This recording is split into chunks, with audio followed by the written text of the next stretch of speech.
am broadcasting from Seattle, Washington, and Jane Starkey is in Windsor, England. So tell us a little bit about Windsor, Jane. So Windsor is famous for the Queen. The Queen used to live here in the castle. We now have Prince William and Princess Catherine living here with their children. So that's quite exciting. It's a lovely town. It's on the river. It's close to London. We're very close to Heathrow Airport as well. So if anybody's visiting London, pop into Windsor because it's like a 10-minute drive from the airport. So come and see us. Oh, nice. I've been to the Heathrow Airport, so I'd love to. Yeah, Are you able to see them? Do you see them in the community, or are they pretty secluded? Well, William and Kate, not so much, but the Queen we used to see all the time because we've got a long driveway called the Long Walk that runs from the castle up into the Great Park, which is where her mother used to live. So we used to see her driving herself up the Long Walk. So anybody, any tourist, anybody walking around Windsor would see them. So the royal family are sort of around. We do see them occasionally. So yeah, it's but we just take it with a pinch of salt. I think if you're a visitor, it's really exciting. We realize, oh look, there's Prince Andrew or there's Prince William, or, So it's just kind of normal. Okay. Yeah. And I think right now in the United States, there are a lot of movies that are geared toward an American woman meeting a prince in some exotic country. They're on Netflix. So they're kind of funny. They're entertaining. Okay, so let's talk a little bit about your career. So we'll start real quick with, here I am with my wine notes, my wine spectator, and my Starbucks cup. I've got my Seattle Starbucks cup. I think I had Cairo yesterday, but Seattle Starbucks cup. And we are speaking in front of a live audience. I have a live broadcast that is featured on YouTube Live, LinkedIn Live, Instagram Live. We Twitter and Facebook Live, and we're also looking to market to do a broadcast on Twitch. And generally, it is on Friday at 9 a.m. Pacific Standard Time. And I interview experts in wine, social media, leadership, and marketing executives. And today, and you can follow us on the following pages. Today, I'm interviewing Jane Starkey. She is the founder of the Winos Wine Club, head of events for the Wine Guild of the United Kingdom, and volcanic. I'm not saying this right, real quick, Jane. Volcanic Wine of the World by Drinks Crew Ltd. So we'll talk a little bit about that. And do you want to talk a little bit about your work history? Okay, so I started off in the wine industry many, many, many moons ago when I was at college. My friend and I ran the local village wine shop, which was just a ridiculous thing at the age of 17, but we did. And that's where my first interest in wine came in. Then I joined a British airline. I won't say which one. And I've been there ever since, but I was an ambassador for the airline. So I used to attend events all around the world where there was always wine. There was always some sort of, event going on involving alcohol, wine, and what have you. So I've always been around events and always been around wine. Then COVID came along and I couldn't work for the airline. I was furloughed. I was also a Pilates teacher. So actually all my business just dropped off the face of the earth. Obviously lockdown, I could Zoom, but that wasn't the same. So I thought, what am I going to do? I need to find a way of earning money. So I started to run online. I was organising wine tastings. So I was paying the lovely Abby to be my wine educator. She was being my sort of chat host, and I would send out wines to anybody who wanted to join us, and we all linked in on Zoom, and then we just had a jolly old nice time. And then once lockdown was over, I started to run events in person. So I now run wine tasting, I run cocktail masterclasses, I run in the summer months, I run wine tasting on a boat in Marlow in Buckinghamshire, which is on the river. It's beautiful. And if it's a nice sunny day, there's nothing nicer than being on a boat, tasting wine, and just taking in the sights. So yeah, that's basically where I'm at. So that was 4 years ago I started the business, and it's just going from strength to strength. So it's great. Yeah. Do you think that, so I want to ask you this, do you think that COVID was helpful in you starting a business, or what do you think about that? Was there a silver lining to COVID? I think so. I mean, as much as I say my other business sort of dropped off the face of the other, I am still teaching Pilates. So I've got, the yin and the yang. I've got the good with the exercise and the bad with the wine, or not bad. But I think, for me, that, COVID actually, it forced me to find another way to survive, to find an income. So yeah, in that respect, it was good. And the fact that it was online meant that I could, tap into anybody around the world, not just in my local area. So, you know, we've got quite a big group now on the Winos Wine Club. It's on Facebook. That's how it all started. We've got over 2,000 members, a lot overseas as well, which is great. Yeah. I think Fran Bridgewater during the pandemic. So I had started doing this. So I started it in a different way, and then I moved to video. And Fran was, I think, on WhatsApp. So are you 9 hours ahead of me, I believe? We are, what time is it there now? Right now it's 9 o'clock. 9 so we're 5 o'clock. So yeah, that's actually, yeah, it's 9 hours. So Fran was sending me messages on WhatsApp at 1 a.m. saying, Jessyca, join us. Lovely. Well, I have my pajamas on. I don't look very good. So, okay. So let's talk about, so you talked a little bit about your wine education, and I think it's really interesting. You started when you were 17, and in the United States, sometimes we're not. Your culture Europe is more of a culture of wine. Our culture, my culture I grew up in, it wasn't accessible or available. It just wasn't part of the culture. So I think it's really interesting that you started when you were 17. So why don't you talk about your wine education?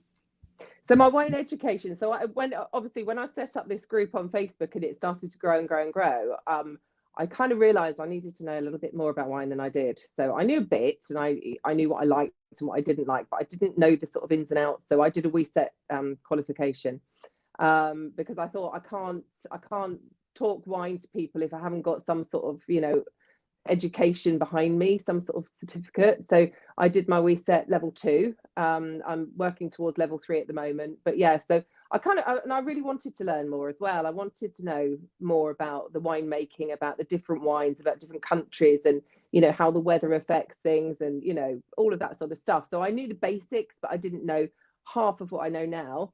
And then after all of this, actually, as we were coming out of lockdown, a job in Majestic Wine came up, a 10-hour-a-week kind of sales assistant in-store job came up, and I thought I'll take it because I'm going to learn so much while I'm there, which I have. I've been there now nearly 3 years, and I've learned so much whilst I've been there. You know, and obviously I get a discount and I get to try lots of different wines, so it's great. It's a win-win. Nice. And so I'm right. I have a WSET 2, and I'm wanting to do the WSET 3 as well. I think learning about wine is so interesting because there's so many elements to it. There's the history of it. There's just the pairing, and I just love it. I think it's great. So, okay. Yeah. So, and I'm also wanting to do 3 as well. So tell us about your new position as the board of the Wine Guild of the UK as head of events. Yeah, so Tal Sutherland Cohen, who is the new chairman, who I've only met a few times actually, but he asked me to come along with him on the ride and join the board and be head of his events, because he obviously sees what I do with my own events with the Winos Wine Club, and just wanted me to head up the events for the Wine Guild, which is brilliant. So we're looking to expand the membership. We're revamping the whole thing, actually. You know, we're sort of making it a lot more modern, more dynamic, and we're more inclusive. So we're going to have lots of different areas of the world joining the guild. So it doesn't just have to be United Kingdom members. It's, you know, everybody, anybody who likes wine, please come and join us. Come and join my events. Come and make me feel good. So, okay, so you're doing this position, and you started that because of your Facebook page. Let's talk about your Winos Club and your Facebook page and how you built that up into a bigger group. So again, it started off in COVID, and actually I was just kind of picking up wine, you know, as it went along. That's what a lot of people were doing, was just kind of staying in, cooking food and drinking wine, because there wasn't much else to do in lockdown. Yes. And I tried a few wines that I really liked. So I thought, I'm just going to set up a little group for my friends, you know, say, let's have a little group on Facebook. We can all join it. And if we find something nice, we can share it. And, you know, that's what we did. And then all of a sudden it just kept growing and growing and growing. We started off with about 300 within the first few months. And then all of a sudden we hit 1,000. And then it's just grown and grown and grown. So we're over 2,000 now, and it's still growing, which is great. And on there we'll share wine likes and dislikes, events. So all of my events that I run, I put onto my Facebook group. It's in the events section. So if there's any, any wine tasting, any boat tours, we're doing a few vineyard tours in the next couple of months as well in the UK, and we're going to expand that to Europe soon. We're going to go to South Africa in October, November this year as well. So that's also in the planning stages. And so it just grew and grew and grew. And I've got lots of people on the group who are in the industry. I've got lots of vineyard owners on there. I've got lots of people who just like wine. We send silly things on there as well, silly jokes and pictures and photos, and it's just a fun place to be. You can find something to do. You can learn about wine if you want to. If you want to know what's a nice wine, have a look on there. And if you want to come to any events, it's on there as well. So it's a fun group. It sounds fun. How often do you do your events? At the moment, I'm doing about 2 a month. 2 a month? I've got one tomorrow night, which is a wine tasting in Windsor, and that's reds, whites, and rosés. And then I've got what have I got coming up after that? Then we've got a vineyard tour on the 13th of April. Then we've got another couple of vineyard tours within the sort of London area around here. And then we've got down in Kent. We're going to Kent at the end of May, which is called the Wine Garden of England. So Kent is sort of where the wine industry sort of started to boom, and obviously that's now spreading over the country. We've got wineries up in Scotland now. It's big, and Wales is massively coming onto the map in a big way. So that's great. Yeah. So what are the key grape varieties used in English winemaking? So the same grapes that are grown in Champagne. So Chardonnay, Pinot Noir, Pinot Meunier. We've got all sorts. We've got lots of German kind of based grapes. So we've got Madeleine, we've got Seyval Blanc, we've got Bacchus, which is I always call it the softer cousin of Sauvignon Blanc. So we grow Sauvignon Blanc here as well. There's a lot of different grape varieties here, actually. And because our climate's changing and we're getting warmer, sad for the world, but good for the wine industry in England, because we are now a little bit warmer. And actually, we're getting a bit better at making sparkling wine than dare I say it, the French, because they're a bit too warm now and we're just at the right temperature. So a lot of French champagne houses are buying our land here and growing their grapes here because we're in a better position. So yeah, it's a great time for English winemakers, definitely. The other thing I wanted to ask you about that. So let's talk about WeSet for a moment. So I asked the gentleman in Woodinville Wine this question. So when I have a WeSet 2, and you do also, and you're working on 3. I found, and I want to ask you this, I was tasting a lot of wine and I was reviewing the wine, and then someone would walk up to me and they'd say, "What's your favorite wine?" And I would just stand there dumbfounded because I'd been overwhelmed with so many. I had tried so many wines. I hadn't narrowed down really quite yet. Oh, these are my favorite here, because I was just in this big tasting mode. How do you get past that to here's what I recommend, or these are the things that I genuinely prefer as opposed to others? I'm not past that yet. Are you past that? And yeah, I am. I think, well, because I'm working in a wine store, so we have constant wines to taste, and you get to understand what people's likes are. What, you sort of say to them, what do you normally buy? Or, I know what I like. I love a nice juicy Italian Primitivo, for example, in reds. In whites, I like a Chablis. So, I know what I like. And then I know from that, say, for example, somebody says to me they like a Chablis. So then I would go, okay, then let's try something like a Pigpool de Pinet, which is a bit further south, a little bit more fruity. But, it's sort of, I put Pigpool in the middle of Chardonnay lovers and Sauvignon Blanc lovers, because they're going to like something in it. It's got a little bit of acidity, but it's also got that sort of nice sort of, stony fruit flavors. So I kind of work with what they say they like in the beginning, and then I work on it from that kind of thing. Does that make sense? Yes. And you also have been doing it your whole life. So you probably are very familiar with things that you enjoy. Do you feel like that you have a preference for English wines as opposed to other wines of the world? It depends on where I am, what I'm doing, what I'm eating. I do love English wines. I'm a massive advocate for English wines. I think we're like I say, we're really coming onto the map now with our English wines. English sparkling wine is amazing. People don't know enough about English wine. I think that's the other thing as well. It's like champagne. English sparkling wine is champagne, but it's just not grown in Champagne, so we can't legally call it champagne. It's English sparkling wine. So English sparkling wine. Yeah, and I think that just answered the next question, was which English wine regions are gaining prominence? You just talked a little bit about that. Wales, yeah, Wales is definitely coming onto the map for sure. Kent obviously is like the sort of like the most known English grower area. But you've also got the whole, so for example, if you think about where Champagne is in France, the chalk line that runs through Champagne runs up through the English Channel, along through Kent and along kind of the south of England. So that's all the same terroir as Champagne, which is why we're now growing really good grapes all the way along the south. But that's moving north. I mean, we've got great wines coming out of Yorkshire. So, there's a lot going on. We've got Camel Valley in Cornwall, which they're rosé brutes. Fortnum and Mason. I don't know if you've heard of Fortnum and Mason. It's a very famous English, sort of quintessentially English food shop, but it's a very high end. And they supply that in their hampers at Christmas time. So we're getting there. We're doing really well. Okay. I want to come visit. I have quite a few friends over there I'd like to see. Okay, so we touched on this, but how has climate change impacted English viticulture?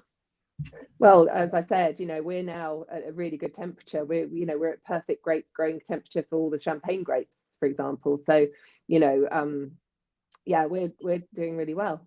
Yeah, and there are vineyards popping up left, right, and centre. Small bespoke vineyards, also the big wine houses here. We've got a lot of quite well-known English wines now. So yeah, it's booming. What are the challenges faced by English winemakers? I think history, everybody thinks Champagne is the fizz to drink, but some people are reluctant to try English wines, I think, because they don't know enough about it. They've not tried enough, for example. In my role at Majestic, I always try and sort of convince people to try an English wine. At least just try it. You might actually like it. So yeah, I think that. I mean, I don't know about export. I know for sure that our tax on alcohol sales now is going up. So I think that's going to be a big issue for winemakers here for sure. Yeah. Okay. And which English wine producers are pushing boundaries and experimenting with new techniques? I don't know enough, actually. I do know that my very good friends at Jojo's Vineyard, which is just outside of Henley, which is not far out of London, about a 45-minute drive out of London. I know that Ian, he sort of comes from an agricultural background. So he's really into his big farm toys, and he's trying out lots of different, methods to get the wines great. And yeah, so I don't know enough about that area at the moment. I'm more on the let's go try the wine. Let's take a grape. Let's go and have some wine. And so let's talk about, what are your favorite English wines, or what are your favorite wines in general? So my favorite English wines, in Marlow, which is where I grew up, there's a vineyard there called Harrow and Hope, and I love their wines, not just because it's where I grew up and it's my terroir, but they do some amazing sparkling wines. And actually they're rosé, again, they're rosé brut. As soon as it gets bottled, it sells out. It's so good. And you can't get on a tour for love or money there, because as soon as they release their dates, they sell out immediately, because it's only their winemakers that run the tours, because they're there to talk and answer questions and what have you. So they only use their own winemakers. So that's Harrow and Hope. I also love, who else do I love? I like Chapel Down. They're one of our sort of biggest producers here, one of them. different. I mean, Camel Valley, as I said, all of their sparkling wines are lovely. Their Rosé Brut's really good as well. I quite like. I'm not a Sauvignon Blanc lover, but I quite like a Bacchus, which is the soft. I always call it the softer cousin because it's not so acidic, but it's quite flavoursome. There's a local vineyard very close to me here, actually, called Dropmore, which again, a very small producer.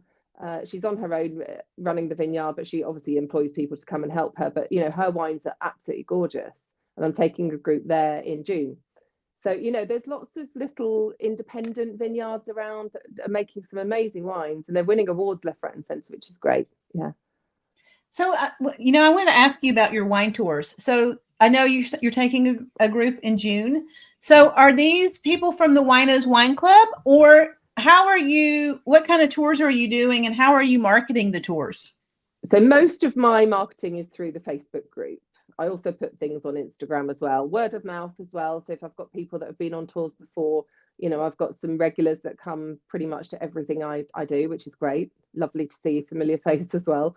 So yeah, I put most of it onto Facebook, or as I say, word of mouth.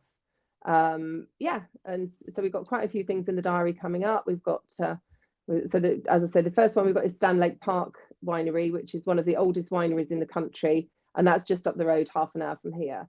And they make some lovely wines as well. It's an Italian winemaker, and his wife is an Argentine vet by trade, but she's also winemaking as well. So what I love about English wines as well is there's a story behind every single vineyard. You know, there's always something personal about it, which I love. Yeah. And they sound like wonderful tours. So, I like your group. We lost Jane. Are you back? Oh, there we go.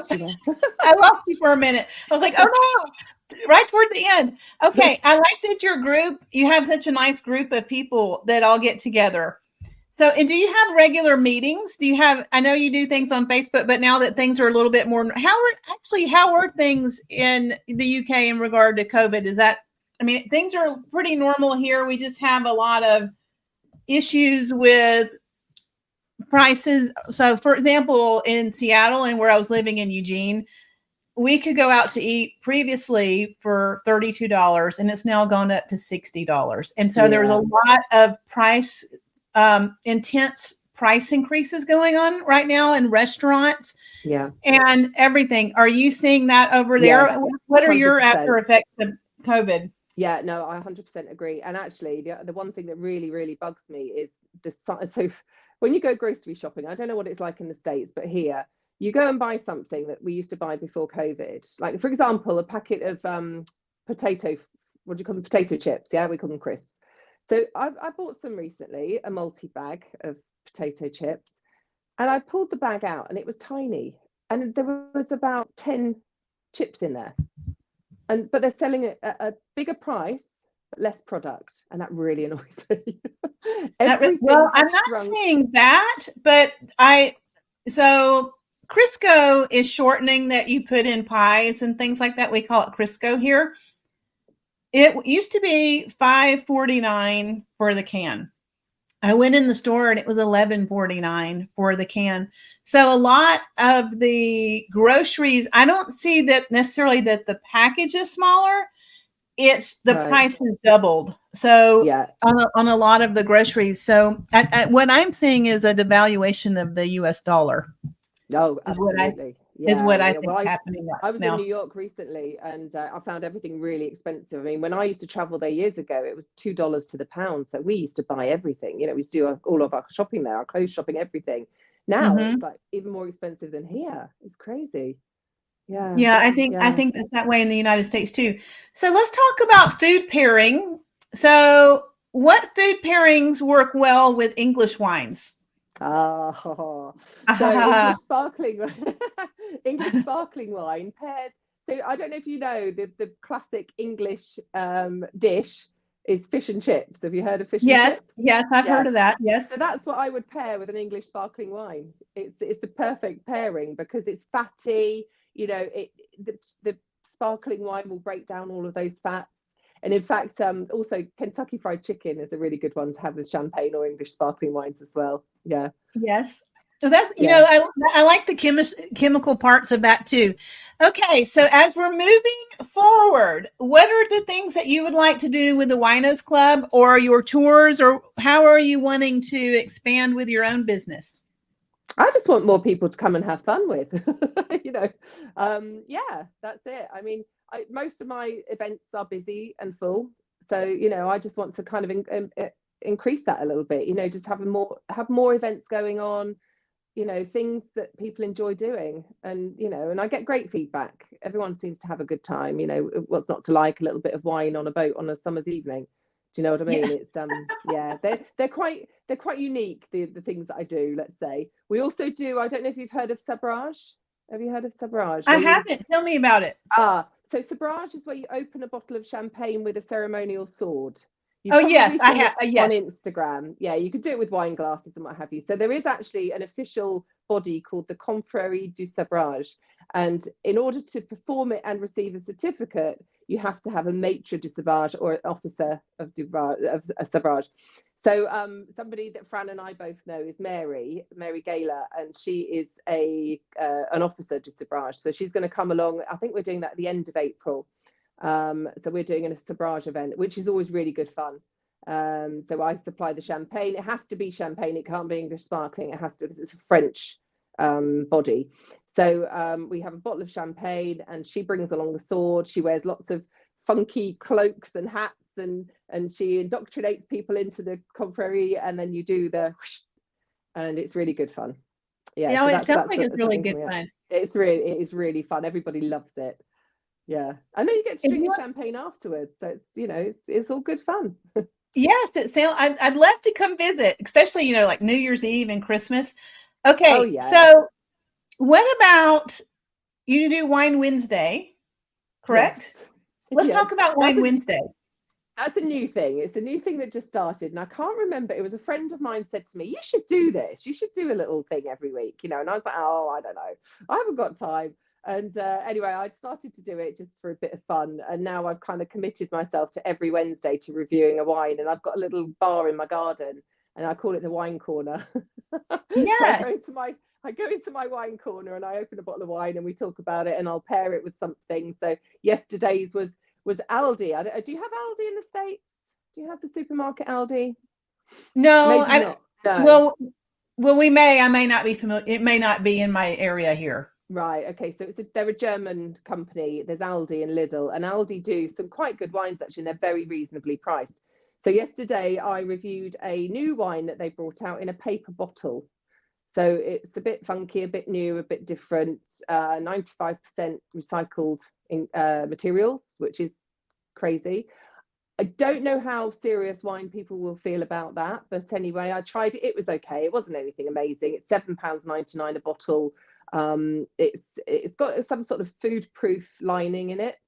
But yeah, that was my review yesterday, and you can see it on Instagram, Facebook, and I'm on TikTok as well.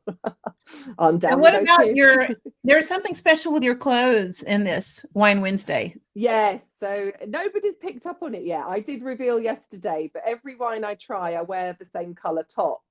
And I did orange wine last week. So you're in the department store looking for a big array of red. Yeah. I'll take them all. Thank you. Okay, no, and so I've got a stash in my wardrobe. Oh, and if someone wanted to join the Winos Wine Club and go on your tours, how would they find you? Facebook groups, the Winos Wine Club. It's got the logo is 3 glasses of wine, and you can just join. You can just join straight in, and then just watch things. You can post things on there. I mean, I do monitor what gets posted, because you do get the odd person trying to infiltrate with spam and what have you. So it's highly regulated. I've got Fran's one of the admin on there as well. And Instagram, same, the Winos Wine Club.